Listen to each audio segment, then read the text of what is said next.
নমস্কার, এডমো কিচেন আর মাস্তি চ্যানেলে তোমাদের সবাইকে স্বাগত। তো আজকে হচ্ছে সানডে, আর আমার মেয়ে সকালবেলায় উঠেই বায়না করছে মাম্মাম আজকে বিরিয়ানি করো। আর কেন না আজকে আমার বিরিয়ানি করতে একটুও ইচ্ছা করছে না, মানে খুবই মানে সানডে মানেই বুঝতে পারছো কাজও প্রচুর আর বিশাল তামঝাম। তো তার মধ্যে মেয়ে যেহেতু বায়না করছে তো বিরিয়ানি তো করতেই হবে। তো আজকে আমি তোমাদের সাথে শেয়ার করব উইদিন 30 মিনিটস একদম চট জলদি তোমরা কি করে বিরিয়ানি বাড়িতে করতে পারো। তো চলো আমার রেনবো কিচেনে যাই আর চট করে দেখে নিই উইদিন 30 মিনিটস বিরিয়ানি। সবার প্রথমে আমি দেখো এখানে বিরিয়ানির জন্যে চালটা ভিজিয়ে রেখেছিলাম। এই যে বিরিয়ানির চালটা হচ্ছে আমি 1 ঘন্টা আগে ভিজিয়ে রেখেছি। আর এখানে আমি 1 কেজি চিকেন নিয়েছি। তো আমার মেয়ে যেহেতু লেগ পিস খেতে ভালোবাসে তো দুটো বড় বড় সাইজের আমি লেগ পিস নিয়েছি। আর সাথে চিকেন আছে বেশ এরম সাইজের, মাঝারি সাইজের চিকেনগুলো আমি কেটে নিয়েছি। বিরিয়ানির জন্যে প্রথমে আমি ভাতটা রেডি করে নিচ্ছি, আর জলটা হচ্ছে একদম গরম হয়ে গেছে। এই জলের মধ্যে হচ্ছে আমি চালটা দিয়ে দিচ্ছি।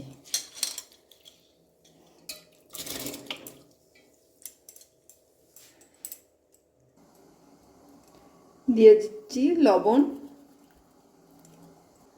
সাদা তেল। বিরিয়ানির জন্য ভাতটা আমি রেডি করে নিয়েছি, আর ভাতটা হচ্ছে আমি ঠান্ডা হতে রেখেও দিয়েছি। তো যতক্ষণ ভাতটা ঠান্ডা হচ্ছে ততক্ষণ তোমাদের আমি সাথে শেয়ার করে দিই এই যে বিরিয়ানি মশলা। এটা হচ্ছে কুকমির বিরিয়ানি মশলা। তো এই বিরিয়ানির মশলাটা যদি তোমরা ব্যবহার করো নিজের বিরিয়ানিতে তো বিরিয়ানির স্বাদটাই একদম বদলে যাবে। বলতে পারো স্বাদটা একদম বাঙালিয়ানা স্বাদ।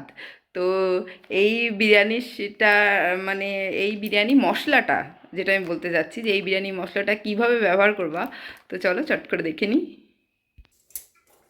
এই যে হচ্ছে সেই প্যাকেটটা বিরিয়ানি মশলার।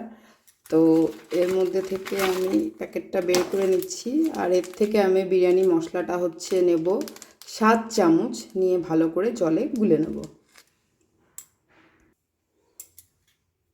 এখানে হচ্ছে বিরিয়ানি মশলাটা নিয়ে নিয়েছি, এবার হচ্ছে এটাকে আমি জলে গুলে নেব।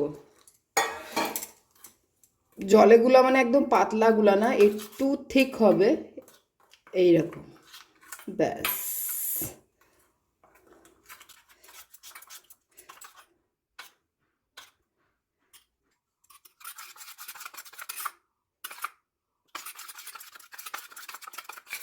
বাহ, মানে মশলার কালার দেখেই একদম ফাটাফাটি। এখানে হচ্ছে আমি নিয়ে নিয়েছি একটা বড় সাইজের কড়াই, আর কড়াইতে দিয়ে দিলাম রিফাইন্ড অয়েল। তোমরা এটা সর্ষের তেলেও করতে পারো, কিন্তু সর্ষের তেলটা ভালো করে গরম করে নিতে হবে। এবার এই তেলের মধ্যে দিয়ে দিলাম প্রথমে রসুন বাটা আর হচ্ছে আদা বাটা। এবার রসুন বাটাটাকে আর আদা বাটাটাকে হচ্ছে হালকা ফ্রাই করে নেব, খুব ডিপ ফ্রাই করব না। তারপরে এর মধ্যে আমি চিকেনের পিসগুলোকে দিয়ে দিচ্ছি। দেখো খুব সুন্দর করে আমি চিকেনের পিসগুলোকে একদম কড়াইতে দিয়ে নিয়েছি। এবার এই চিকেনটাকে এই তেলের মধ্যে আমি 10 মিনিট মতন ভালো করে ফ্রাই করে নেব।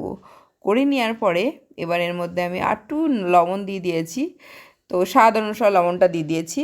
দিয়ে একটু ভালো করে আবার একটু ফ্রাই করে নেওয়ার পরে যেই মশলাটা আমি রেডি করেছিলাম সেই মশলাটা আমি এর মধ্যে দিয়ে ভালো করে চিকেনটাকে খুব করে ভালো করে কষিয়ে নেব।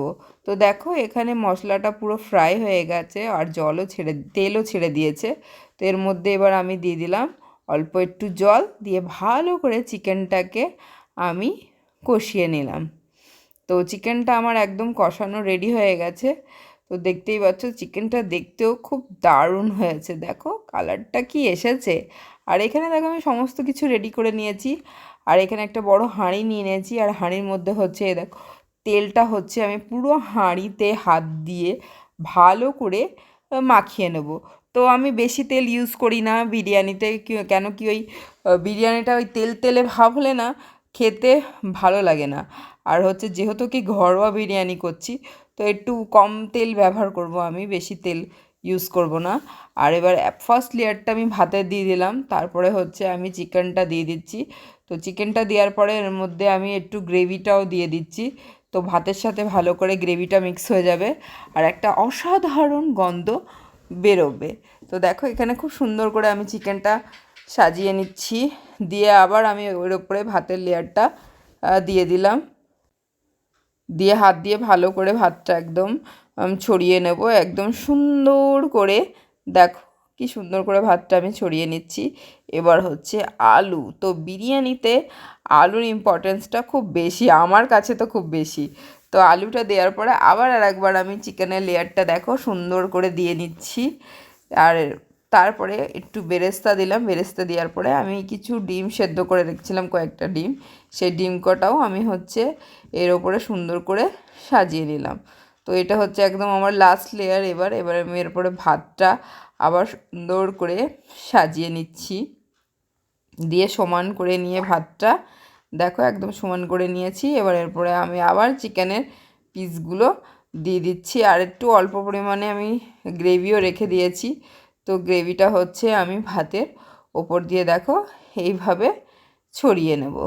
হ্যাঁ হ্যাঁ, দেখতে কি সুন্দর, দেখো দারুণ লাগছে। আর ওপরে আমি একটুখানি বেরেস্তা রেডি করে রেখেছিলাম, তো বেরেস্তা মাঝখানেও আমি একবার দিয়েছি, তো লাস্টে আমি আবার একবার বেরেস্তাটা দিয়ে দিলাম। আর এইটা হচ্ছে কেওড়া জল, এটা আমি নিয়েছি হচ্ছে 3 চামচ। তো 3 চামচ মতন কেওড়া জল আমি বিরিয়ানিতে দিয়ে দিলাম। আর এখানে এটা হচ্ছে গোলাপ জল। তো যেহেতু কেওড়া জল 3 চামচ দিয়েছি, তো এখানে আমি গোলাপ জলটা 2 চামচ দেব। আর দেখো এটা হচ্ছে আমার হোমমেড ঘি, তো হোমমেড ঘিটা আমি ওপর থেকে দিয়ে দিলাম। আর এই ঘিয়ের গন্ধটা কিন্তু অসাধারণ। আর ওপর থেকে আর একবার দিয়ে দিলাম আমি বিরিয়ানি মশলা, খুবই অল্প পরিমাণে ওপর থেকে জাস্ট একটু ছিটিয়ে দেবো গন্ধটা মানে ভালো হওয়ার জন্যে। তো দেখো এখানে আমার হাঁড়ি একদম রেডি হয়ে গেছে। আর এখানে হচ্ছে আমি একটা তাওয়া নিয়ে নিয়েছি। প্রথমে তো গ্যাসের হিটটা একদম স্লো রাখবো, তারপরে আমি একটা তাওয়া নিয়ে নিয়েছি, তাওয়ার উপরে হাঁড়িটাকে বসিয়ে, তো হাঁড়ির মুখটা হচ্ছে যে প্লেটটা দিয়ে আমি ঢাকবো তা সেটা ঢাকার জন্য ভালো করে চারিদিক দিয়ে আমি আঠা দিয়ে দিয়েছি। তো আটাটাকে মাখিয়ে দিয়ে দিয়েছি, দিয়ে হাঁড়ির মুখটা ভালো করে আমি দিয়ে এটা হচ্ছে আমি এখন এটা স্টিমে রেখে দেবো একদম স্লো হিটে। তো দেখো কি সুন্দর বিরিয়ানি আমার রেডি হয়ে গেছে, একদম হোমমেড বিরিয়ানি। তো তোমাদের যদি আমার এই হোমমেড বিরিয়ানিটা ভালো লাগে তো অবশ্যই আমার চ্যানেলকে সাবস্ক্রাইব করো, সাবস্ক্রাইব করতে কিন্তু ভুলো না। আর বিরিয়ানি হচ্ছে এরম একটা কাঁসার থালাতে খেতে হবে, বেশ কাঁসার থালা বেশ চকচক চকচক করবে, আর তার উপরে দিয়ে দিচ্ছে একদম গরম গরম বিরিয়ানি লেগ পিস আর আমার মেয়ের প্রিয় ডিম আর আলু। তো দেখো বিরিয়ানিটা দেখতে খুবই সুন্দর হয়েছে। পুরো ভিডিওটা দেখার জন্য ধন্যবাদ।